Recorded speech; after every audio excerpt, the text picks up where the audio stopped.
Mr. Rohit Vyas, welcome again to RTV Gold. How are you doing today? Excited. It's crazy, but I'm good. Thank you. How are Yeah, you? I am not so bad myself. I have to start this interview today in an unprecedented manner because yesterday, something very unprecedented happened in this nation. I'd like to start this interview getting your comments on what you felt about what happened yesterday at the Capitol and what kind of a message did you feel it was sending? I was in total shock, utter disbelief. I could not imagine that the beacon of democracy for the entire world was witnessing and showing the entire world what was happening in our beautiful capital, Washington, D.C. And for me, it was personal as well, because Washington, D.C. is my hometown. I actually spent my childhood there. I grew up in Washington, D.C. When I was only a month old, all the way till about the age of 10. So my whole childhood was there. So I had a lot of mixed feelings. One was, of course, as a journalist and as an American, to see what was happening, the desecration of that beautiful Capitol building and all the rest of it. And the other was to see this happening in my own hometown of Washington, D.C. Um, I had a profound sense of sadness, to be honest, and never thought I'd witness this day in my lifetime, and I did. Very sad and totally shocking, but at the same time, not entirely unexpected, given the rhetoric that has been coming from Donald Trump. Yes. Do you think this was an insurrection? Entirely, it was an insurrection. It was an attempted coup. It was an assault on the House of the People, the House of Representatives, the U.S. Senate. This is where it's basically the sanctum sanctorum of American democracy. It's the heart of the nation's government, and not just the government, but the people. It's the heart of the people of the United States. Those representatives, those senators are sent by us, we the people.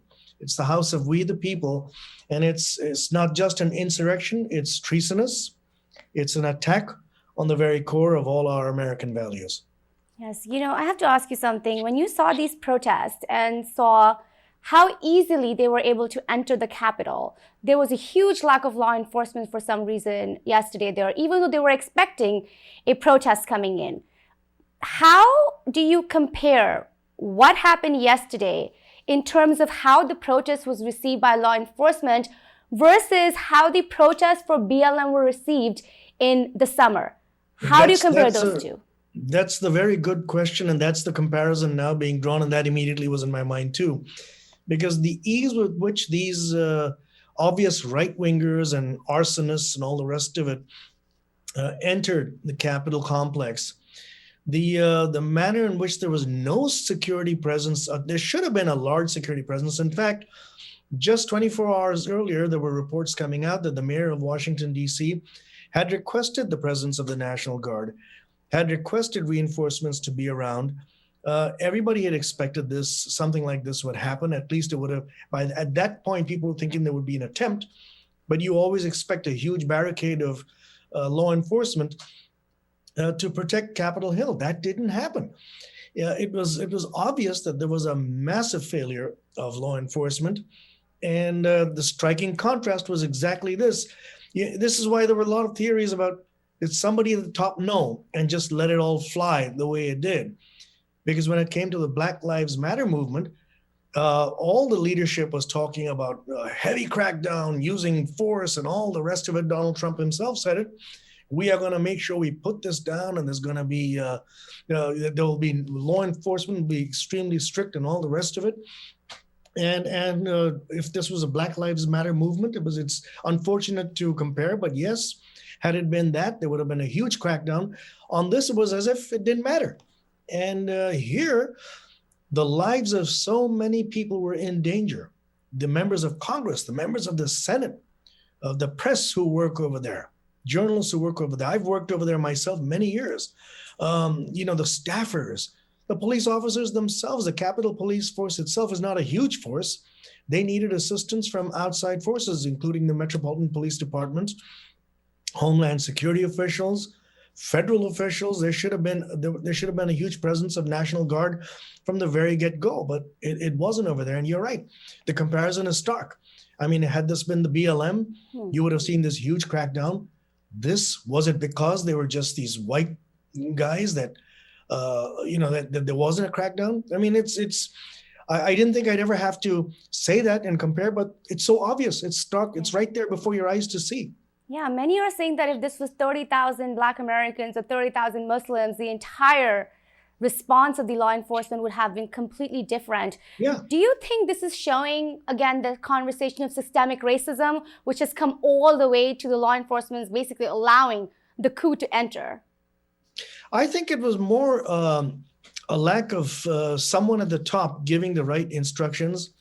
Maybe it was deliberate because they wanted to see some of this go on. Maybe it wasn't. Maybe I'm entirely wrong. I'm speculating here, just like all my other colleagues in the media are doing right now. We're trying to figure this exact question out. Why? And what does this mean? We know there's racism. We know there are divides. Our country now is more divided than ever before, and that's because of these past 4 years of what's been going on, the political rhetoric that has unnecessarily divided the United States. So yes, it's deep-rooted, but I think the failure was mainly because of leadership in law enforcement that should have been on top of this situation. And there's going to be a lot of people who are going to be held to account for this. We've already seen a couple of demands coming out today. The sergeant at arms in the U.S. House, Nancy Pelosi, has called for his resignation. He has resigned. There is a demand for the Capitol Police Chief to hand in his resignation. And that is indicative of what I'm saying, that they're all suspecting there was something to do with the leadership of how this should have been handled. And that leadership was the one that was negligent, not the forces on the ground, apparently. It was not the police forces themselves. In fact, you could see some valiant Capitol Police officers when that whole group, that big gang that just barged through and went in, you could see them valiantly trying to hold the crowd back, but they were simply overwhelmed. So the officers were trying their best to do what they could, but they had no assistance. I mean, one man against 40 people, what is he going to do, or she? What is there were female officers there too. What are they going to do against a mob of 50, 60, 100 people, just one person? I mean, this particular image I'd seen on all the channels that has been playing repeatedly for 24 hours is where you have these 5 or 6 officers. They're like a wall between them. But then you have a couple of hundred people coming at them, and they're backing off because they're being forced back. So they did their best. It was a leadership failure. Talking about the leadership and the leader himself, as we may say, President Donald Trump had a very different reaction to that entire scenario. His response came after President-elect Biden actually condemned the behavior on the Capitol. But President Trump said that he loves the people that were protesting. Let me get some facts here. Doors and windows were broken. Speaker Pelosi's office was breached. Other offices were vandalized. The senators and U.S. House representatives were, made to stay in one area so they are safe and secure. When you see all of this happening and you see President Trump telling those people that he loves them, what does that mean? It means they're his followers, and it means that he implicated himself by saying that, because he's obviously instigated what happened on Capitol Hill. And now it's not even a matter of conjecture. It's a fact. Everybody saw it. The whole country saw it. The whole world saw it. He spoke. He spoke at a rally before this all happened. He instigated these people to go out there, go and march on Capitol Hill. He knew the consequences of what he was saying. And we basically have a situation where, for the first time in history, we have a United States president calling for an insurrection upon the people of the United States, upon our own government, upon his own government. Something that's totally unheard of in our history here in the United States. That's why it's so incredible and so absolutely unbelievable that we can even fathom something like this happening in our nation. And meanwhile, he went on Twitter and, made a comment there as well. After that, Twitter blocked him. Facebook has also blocked him. Do you think this was a long time coming? Yeah, it should have been done a long time ago. And Twitter and Facebook should, in fact, a lot of the social media should be exercising a lot of control around the world on this type of rhetoric going around, not just here in the US. That's a whole different issue of social media and the responsibility they have. in fanning the flames of hatred and violence around the world. And that's the danger with social media. And the leadership in social media needs to also step up and acknowledge its own responsibility for such insurgencies occurring. And I'm, like I said, not just here in the United States, but around the entire planet, because this is something that could be emulated by others who want to do something similar in another nation. You know, they'll get inspired saying, hey, this can happen in America, the seat of democracy, the world's largest democracy, the world's greatest democracy. And here, if they can do it, hey, we can do it over here. I mean, just imagine the implications of this. And that's what I'm saying. The fear is that we are the leader of the whole world. Right. And for the world to see this is not only embarrassing, it's frightening. Yeah. And world leaders around the globe have been condemning this act as well. Today, President-elect Biden said that this was one of the darkest days in nation's history. He said this was an assault on democracy. What are your comments? He's absolutely right. It's an assault on democracy. It's one of the darkest days in American history. It's something that will never go away. It's going to be a blight on the legacy of Donald Trump himself. We don't know if he even realizes it, that he might look at it as a victory and a feather in his cap. But the fact is that this is a blight on his own legacy. It is a blight on our nation's history. And as you noticed in the count to certify the election of Joe Biden overnight, a lot of the Republicans who said they were going to challenge the results, the Electoral College vote results, rescinded. They just gave up and said, no, after this, they didn't have the conscience to go ahead with it, which of course is too late. Many of them were the enablers in all these 4 years and allowed this wound to fester and this disease to spread. I mean, it's a terrible thing to say, but that's what it is. It's a disease in our democracy, and it was allowed to spread with the enablers, the leadership themselves who were there. They could have stopped all this from happening. They didn't. Do you think this violence will intensify in the next 13 days? We don't know. We hope not. It's a good question, and it's a frightening one to even think about. But this is why Nancy Pelosi and Chuck Schumer, the House the Speaker, and the House now Majority Leader Chuck Schumer, have both called for the immediate invocation of the 25th Amendment. The 25th Amendment means the president has been deemed by the vice president and a majority of cabinet officials, cabinet members, as temporarily unable to perform the office of President of the United States, unable to discharge his responsibilities as president, and therefore the vice president must take over. That's why they're trying to call for this immediate invocation, so that in the next 13 days, before the inauguration of Joe Biden and Kamala Harris, nothing worse can happen. Because Trump right now still is the commander-in-chief. He still has the codes for the for any nuclear detonation. He still has the power to order the military to do what he thinks they should do as the supreme commander of the armed forces. There are a lot of things to worry about.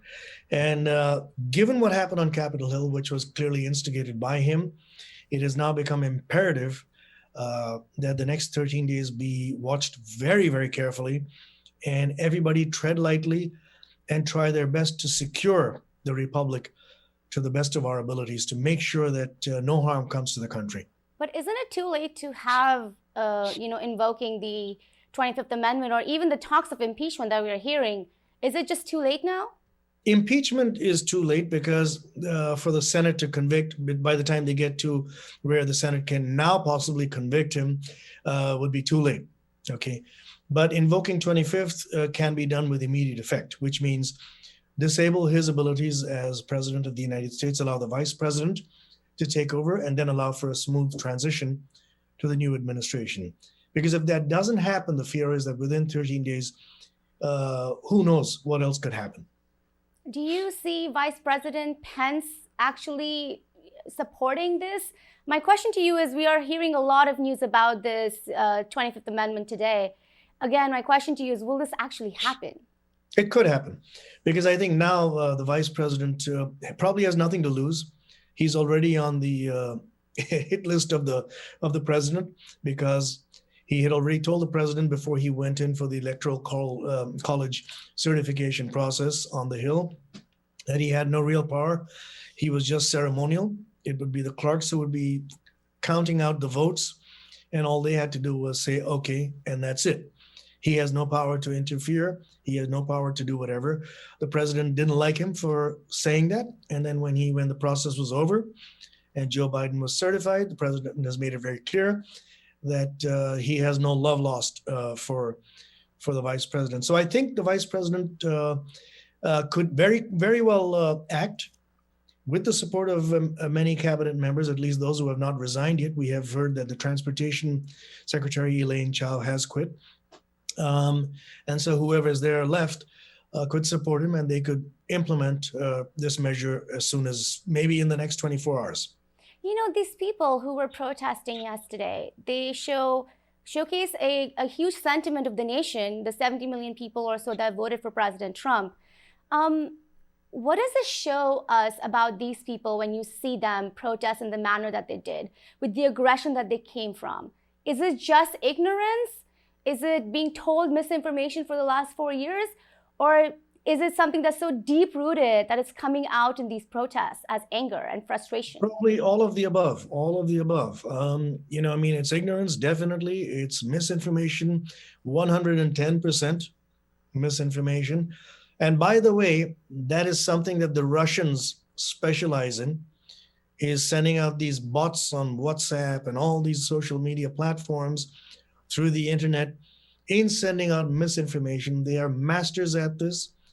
Our intelligence has been warning the government that Russia is behind the cyber hacks that have taken place in all the major departments. And the Russians are masters at spreading disinformation, especially into democracies around the world. And to nations where they want to create this kind of trouble, they have a track record of doing this. And these folks have shown how vulnerable they are and have just fallen for it. It's as simple as that. They have fallen for the rhetoric from the president himself.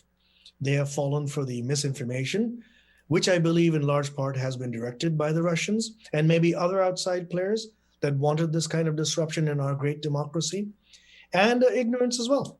Simple ignorance, aggression. For whatever reason, it could be personal reasons that people have harbor aggression, maybe from their childhood, their upbringing and whatever, maybe in the last few years in their workplaces, whatever. All of that manifests itself into a huge psychological issue and then explodes forth the way it did, and in the way we saw it, and the way the whole world saw it. In your, according to you, for the incoming administration, what should be their response to this? Because they have to react in some way. They have to say something. I don't think just addressing the nation is enough.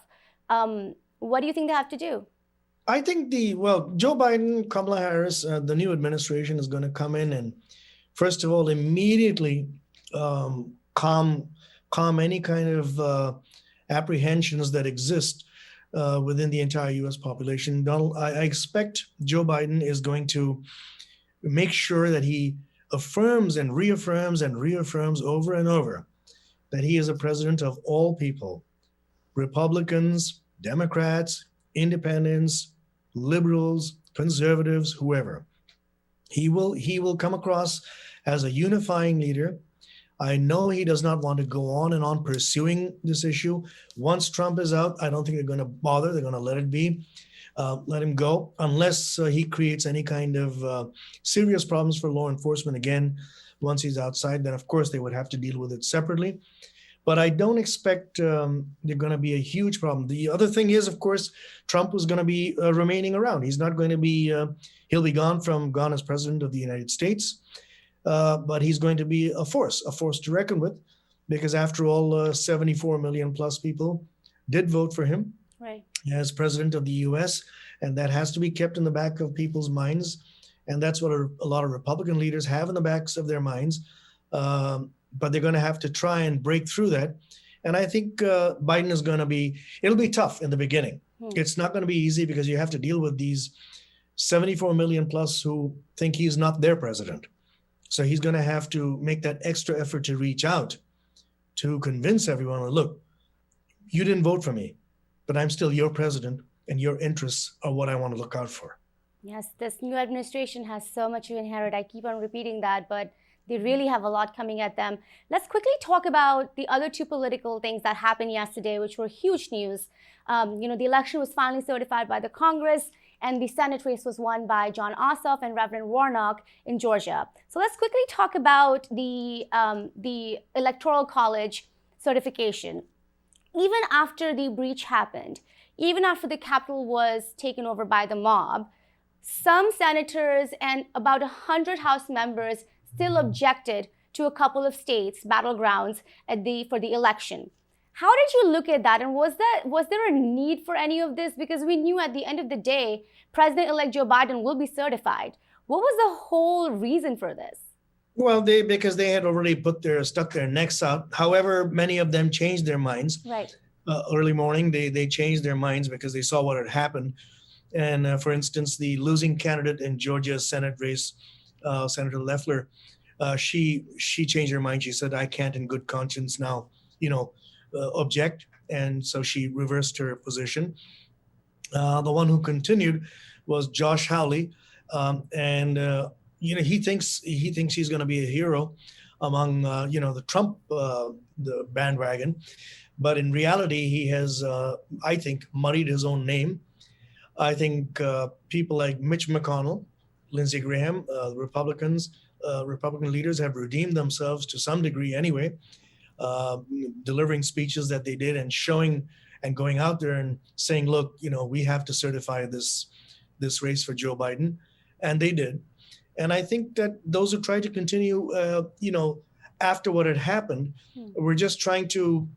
I guess they had no choice because they had already committed themselves to doing what they had to do, and so a couple of them tried, and then after a while realized this is going to go on and on and on, and there's no point, and they are going to lose anyway, and they're not going to make a difference anyway because this is ceremonial. This is not something that should even be covered by the media. It never was covered by the media.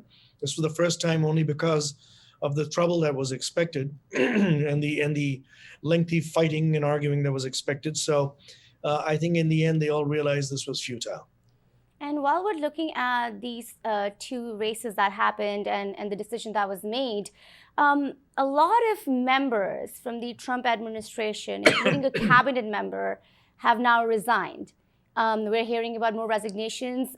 It was even said that President Trump's statement on Twitter on orderly transition meant only to prevent further resignations from his administration.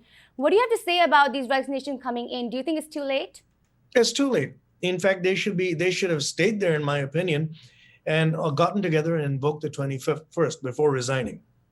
But if they invoked the 25th, they'd be there with the vice president all the way to the end of this term, and which is 13 days. And once the new administration comes in, they're all gone anyway. So I think it's too late. Resigning right now doesn't do any good. It does a lot of damage because now you're leaving the president by himself to wield any kind of power and any kind of decisions that he chooses to do so without anybody there to bring in some checks and balances, and that's dangerous. Do you see other cabinet members also resigning in the next few days? Well, whatever's left of the cabinet members, whoever's left, maybe there will be some more, and again, it'll be too little, too late. There's no need to. I mean, they should have done this much sooner, rather than now at this time. So it's completely. I just say totally useless at this point. I mean, so what if the transportation secretary resigns now? I mean, what difference is it going to make? Secretary of State is still there, Mike Pompeo, and so some key people are still around. And as I said, the 25th lies in their hands. They can all get together with the vice president and do something about it. You talked about the elections in Georgia. Right. Well, that is another momentous decision that has come in favor of the Democrats, which makes the task for the incoming Biden administration much easier legislatively. All their agendas can now be pushed through much more smoothly because now the majority will lie with them. To explain to your viewers, with these two victories in Georgia, the Senate. The Senate is actually divided 50 for the Democrats, 50 for the Republicans. But Chuck Schumer becomes the majority leader of the Senate because Kamala Harris, a Democrat, the vice president, wields the tiebreaker power in the Senate. So if there's a vote and there's a 50-50 tie, she exercises her vote in favor of the Democrats, and so there's a tiebreaker, which means there is a majority, even though it's a tie. This is something worth explaining to viewers so they understand, because normally in the Senate, you need 51 people who would be the majority, Right. and 49 would be the minority. But that's in the case of, so that's how it normally works.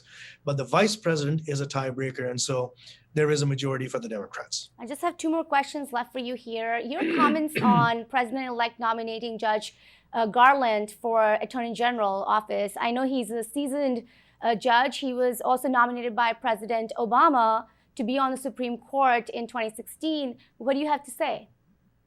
Very good choice. I think it was worth rewarding him because he had to wait in limbo, and his nomination to the Supreme Court was blocked.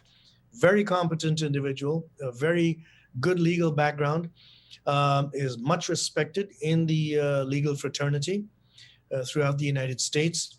And I think this was a nice gesture and I think a very important appointment on the part of Joe Biden.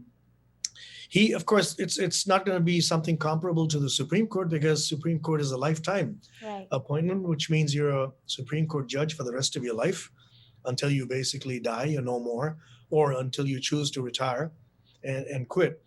And so that would have been a much better lifelong appointment. But I think the Attorney General, at this time especially, is going to be an extremely important, critical appointment of this administration, especially given the fact that the Trump administration has tried to undermine the Department of Justice in so many ways, including the FBI, the Department of Homeland Security, the CIA, you name it, anything to do with intelligence, law enforcement, all the rest of it. He has constantly in his past 4 years undermined it, demoralized everyone.